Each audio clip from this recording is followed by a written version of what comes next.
Hello everyone. Moral of the story series. ये एक dough है। एक हिरनी को बोलते डो। और एक शिकारी है। The one eyed doe. एक आँख की अंधी डो, मतलब एक आँख थी उसकी और एक आँख खराब थी। वंस अपॉन अ टाइम, एक बार की बात है। There was a beautiful doe. एक ब्यूटीफुल हिरनी रहती थी इन अ ग्रीन फॉरेस्ट, एक हरे जंगल में। She had brown and white फर।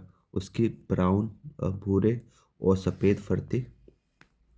फर मतलब ये जो उसके होते हैं ना, बाल, ये बोलते बाल ही थे। दो, हालांकि शी वाज ब्लाइंड, हालांकि वो ब्लाइंड थी। इन वन आई, एक आँख से। She was happy and alert. वो हैप्पी थी और खुश थी। अब मैं तुम्हारे को कुछ सिखाता हूँ। ये देखो, जैसे ये दो है ना, दो के बाद एक सेंटेंस होगा, फिर एक कॉमा होगा, फिर दूसरा सेंटेंस होगा। ठीक है, इसका मतलब है दो। इसका मतलब हालांकि ये तो है। ये एक एक ये ऐसे बात कहेगा। एक कॉमे का मतलब है फिर भी। इसका मतलब एक नेगेटिव बात कहेगा। ये वो एक नेगेटिव मतलब एक इसके विपरीत बात कहेगा। ये कॉमे का मतलब ये होता है फिर भी। इस कॉमे का मतलब, ये तो कॉमा लगा दो या फिर येट लगा दो, एक ही बात है। येट नहीं लगाते, जनरली कॉमा लगाते हैं। और ये न्यूज़पेपर में भर भर के आती है। आपको न्यूज़पेपर देखना है तो मैंने इसी चैनल पर पढ़ा रखा है, इस चीज़ को बहुत अच्छी तरह बता रखा है। अब देखो, हालांकि वो अंधी थी एक आग की, फिर भी, ये कोमा आ गया ना, फिर भी वो खुश थी और अलर्ट थी, सचेत रहती थी, ये है। All the animals were his friend. सारे एनिमल्स उसके दोस्त थे। She had shaped many of them. उसने बचाया, शेप मैंने बचाया, मैनी ऑफ देम उनमें से ज़्यादातर को बचाया, फ्रॉम हंटर्स, शिकारियों से, बिकॉज ऑफ क्योंकि, हर विजडम एंड क्विक थिंकिंग, उसकी बुद्धिमान बुद्धि से, और थिंकिंग की, क्विक जो वो जल्दी से सोच लेती है, quick thinking. She grazed, graze मतलब जो चढ़ते हैं ना, चढ़ने को ग्रेज बोलते हैं।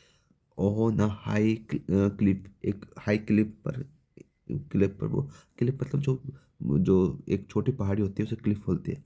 हाई क्लिफ पर वो चढ़ती थी। सो डैट, ताकि, she could keep an eye, keep an eye एक मुहावरा है, एक निगरानी रख सके, ऑन द लैंड जमीन पर, एंड लर्न और समझ सके, ऑफ एनी डेंजर कोई खतरे को समझ सके। लर्न का यहाँ मतलब समझना, सीखना तो होता ही होता है, इसलिए यहाँ पे समझना होता है। वन डे, एक दिन, अ हंटर हर्ड, हंटर ने सुना, about the beauty of the doe, doe की ब्यूटी के बारे में हंटर ने सुना या उसे पता लगा। एंड डिसाइडेड, और डिसाइड किया, टू कैच हर, उसे पकड़ने का डिसाइड किया। सो इसलिए, ही हायर्ड, हायर का मतलब किसी चीज़ को किराए पे लेता है, हायर। अ बोट, एक बोट को उसने हायर किया। एंड टुक इट, और ले गया, इट यहाँ पे है बोट।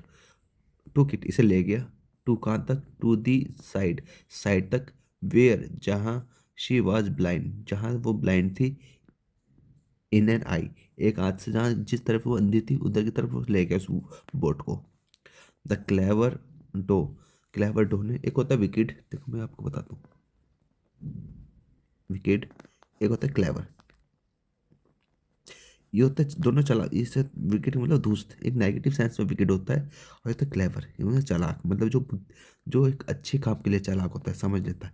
विकेट मतलब बोलते हैं ना कि ये जो लड़का है ये बहुत विकेट है, तुम्हारे पर्स मान लेगा, ध्यान से रखना, ध्यान से रहना, इस टाइप का। तो वो ये पॉजिटिव, जनरली क्लेवर को नेगेटिव सेंस में सोचा जाता है, लेकिन पॉजिटिव होता है। विकेट होता है नेगेटिव, इसका विकेट नेगेटिव है। तो द क्लेवर डो, उस हिरनी ने, उस समझदार हिरनी ने, हर्ड द साउंड, आवाज़ सुनी, एंड वॉज अलर्ट, और अलर्ट हो गई। एज सुन एज, जैसे ही, शी टर्न अराउंड, वो आसपास घूमी, शी शॉ, उसने देखा, द हंटर, उस हंटर को। द हंटर वहाँ निश्चित है, यहाँ पता ना ए हंटर दिख रहा है। ए हंटर यहाँ पे निश्चित नहीं है। अब इसी को दोबारा लिखना हो तो द हंटर से लिखते हैं, क्योंकि यहाँ पे ये निश्चित हो गया, डिफाइंड हो गया। क्या उसने देखा एक हंटर को, वेटिंग, कौन सा हंटर, जो वेट कर रहा था। वेटिंग, ये पार्टिसिपल है, प्रेजेंट पार्टिसिपल, आईएनजी फॉर्म में होता है प्रेजेंट पार्टिसिपल। ये काम क्या करते हैं, ये एडजेक्टिव का काम करती है। हंटर कौन सा हंटर? वो हंटर जो वेट कर रहा था टू टेक एम, एक एम लेने के लिए, निशाना साधने के लिए वो वेट कर रहा था। देन तभी, just as he aimed his rifle, जैसे ही उसने एम किया अपनी राइफल को, निशाना साधा अपनी राइफल से, the clever doe ran away, clever doe थी जो समझदार हिरनी थी, वो भाग गई। एंड शेव्ड हर लाइफ, और अपनी जिंदगी को बचा लिया, अपनी लाइफ को बचा लिया। ये थी कहानी। Forewarned is forearmed, ये अच्छा था। पहले से सचेत रहना ही अच्छा है। यहाँ पर फॉर का मतलब पहले से, फॉर आर्म्ड, पहले से सचेत रहना ही अच्छा है। ये कहानी थी। Thank you everybody.